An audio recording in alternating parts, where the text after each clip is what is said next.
Today we're going to do a little trail riding, but I want to talk to you about a camera that I recently purchased on my own. I'm not sponsored by any camera company. I am an Amazon affiliate, so I'm going to put the links in the description.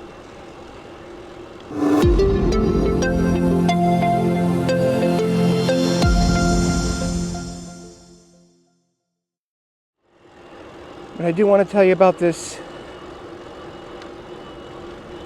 DJI Osmo Action 4 camera.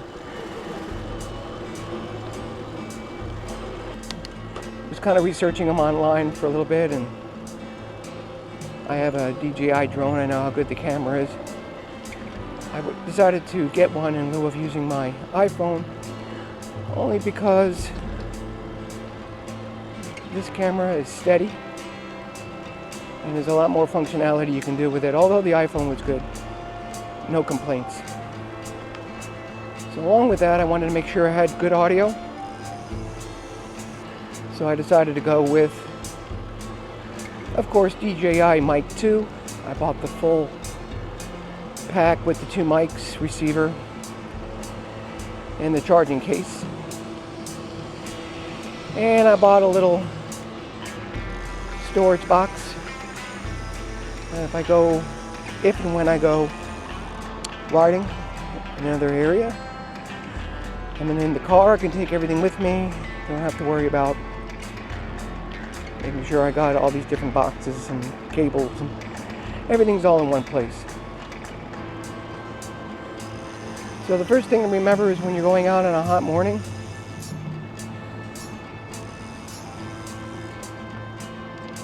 is to make sure you have water, which I do not.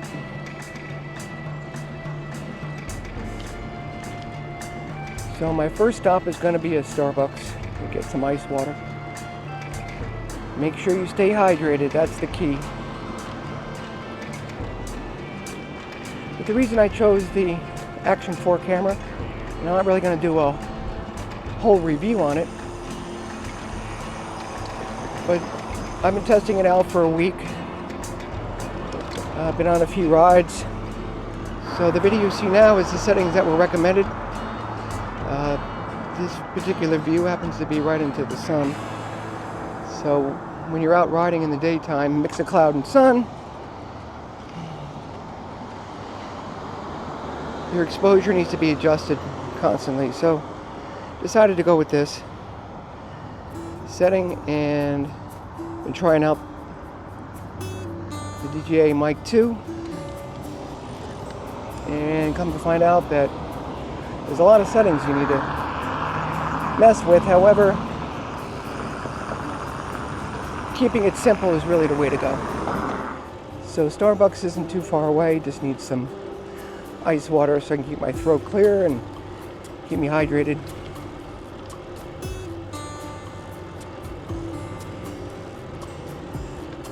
Another benefit to the Osmo Action 4 is the quick release. It's kept on all kinds of accessories. I bought the adventure pack. It stays on with a magnet and 2 clips, which is easy to release, so you don't have to keep turning screws and tightening up stuff. As you can see in this setup, I bought a cold shoe extender, so you need that to put the so you're able to reach the record button. It's a cold shoe extender, and I'm trying out some other accessories, working with the levels, but the easier it is to strap on a camera, start taking good video and audio without having to deal with it all in the editing process. Makes it a lot easier, which makes me want to make more videos, which I do enjoy the editing process, but can be very tedious. We have 5 Starbucks within a 2-mile radius from the house, so it's kind of cool.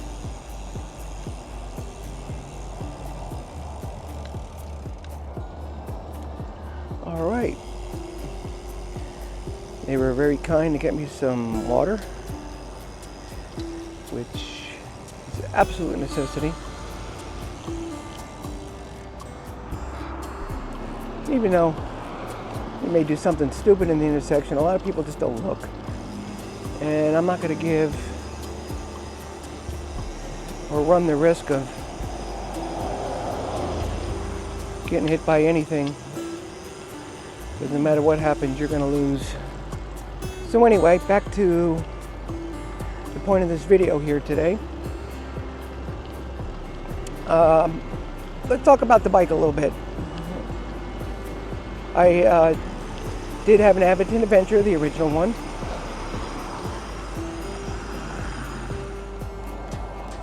So back in 2020, I purchased the Aventon Adventure, or 2021, I believe it was. Right at the midst of the pandemic, or the latter part of the pandemic. And bought it sight unseen. It was $18.99, I think, at the time. Never seen an e-bike at that point, so I decided to just do an unboxing video. And turns out I really enjoyed the bike. It's a great cruising bike, did a lot of upgrades. If you see, first few episodes were upgrading some stuff. Then I went to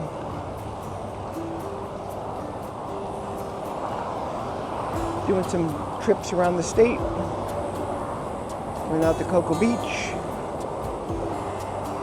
And I decided, well, since I'm getting in a little bit better shape, maybe get myself a bike that requires a little more effort. As you can see, I went up that ramp. I'm in eco mode right now. That required a little bit of effort, which is great. I'm going to get my heart rate up and get a good burn. That's how you know when you're doing well.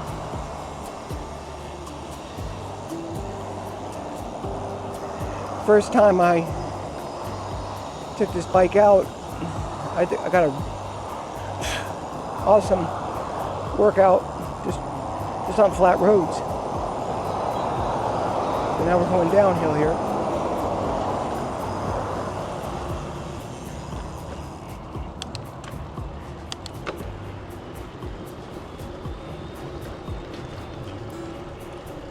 I did mount it to my helmet. I did mount it to a chest mount. And right now I have it on the handlebars, and I find that to be the easiest thing to do as far as point of view cameras. Because essentially my eyes are right over the top of the camera. This way I could see what I'm filming, I could see how much audio I have. A big bump there. It goes in wide mode, ultra wide mode. Right now I'm doing about 14. And it seems to be pretty good. It's easy to grab a couple batteries. We're going to cross down here and just do a little riding. There's a couple with e-bikes behind me. I only went out with 50% battery this morning, so it may not be the longest ride in the world, but now we sit and wait to cross. So we have two Aventon Adventure riders. Looks like they have the gray and the black with it's step through. They look relatively new. They're probably the version 2. And total distance 5.00 miles. Total time 28 minutes 1 seconds. Current elevation 85 feet. All right, we've already hit the 5-mile mark. Not that I didn't like, big bump there. Didn't like the Aventon Adventure. Great bike. I wish I would have done more with Aventon, a little collaboration, but you know, I'm a small channel, So I decided to try something different, something that is a little bit lighter, that doesn't look like an e-bike. So people still look at it and they say, where's the battery? Where's the motor? It's pretty integrated. And I do enjoy the weight. It's a lot lighter. The torque sensor is really nice. The way it's geared, it only tops out at 20 miles an hour. It's a class 1. So although we don't really ban anything around here, I went from a 8-speed to a 10-speed. And I think this would do real well on the hills, on the mountains. The one main difference you gotta be wary of when you're riding a mid-drive, and again, this is just to protect longevity of the chain and the motor, is changing gears to proper gears when you stop. You don't want to be in a high gear or a 7, 8, 9, 10 position, putting strain on the motor. So what's nice about the Iconic One Shimano shifter is it's a quick shift. So at the last second you can pop down 3 gears very fast before you stop. That way when you take off it's not so strenuous on the motor. This particular bike has a Fang M410 mid-drive, 80 Newton meters of torque, which I believe was replaced by the 510, which got very good reviews. But the main selling point on this particular bike was the price. I got 66% off. It's selling in the European market for about $3,200, and I got it for a lot less, $12.99. That deal is gone, my friends. So, but there are similar deals out there. If you look, if you want to buy a older model year, just like the car business, it was good in that year, it's still good a year later. And as I gain speed, you can hear the high rev. And this is pure eco mode. But in my last video, I upgraded the controller, so I'm able to see in color, very clear screen, versus black and white with very small numbers. Still couldn't see it. But everything I did purchase for this bike, I did get the Suntour C-post with the extra spring, heavier spring for 200 pounds or more. It's very stiff, but I like that because when you do need it, it does kick in. This just sort of takes those short bumps out of your bump.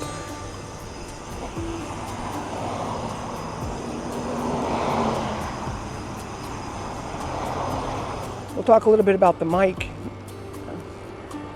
The mic was almost as expensive as the camera. Matter of fact, I think the mic and the camera were the same price on Prime Day. I'm gonna cross here. How you doing?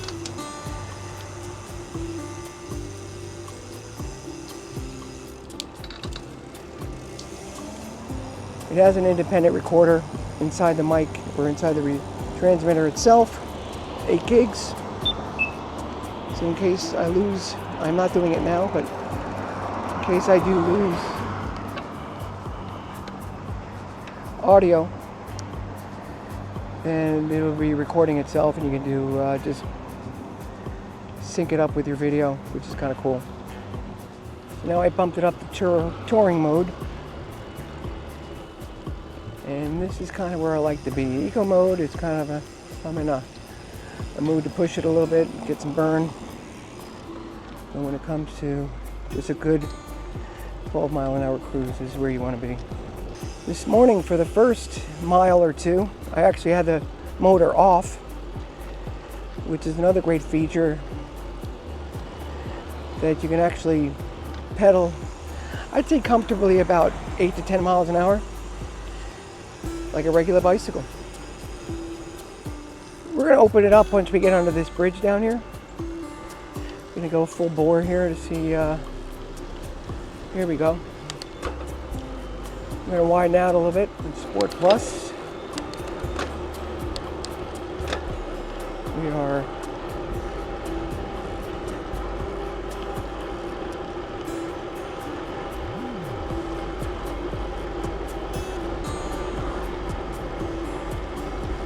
you really got to push it.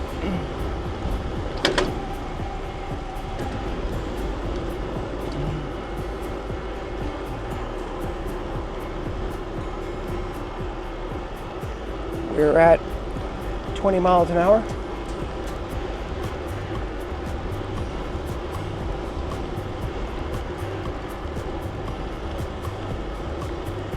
But you do gotta push.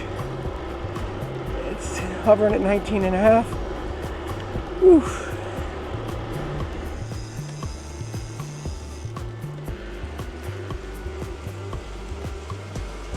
Here's those dark corners.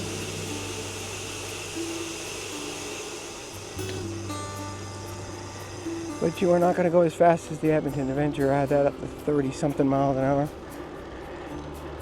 That's just a beast.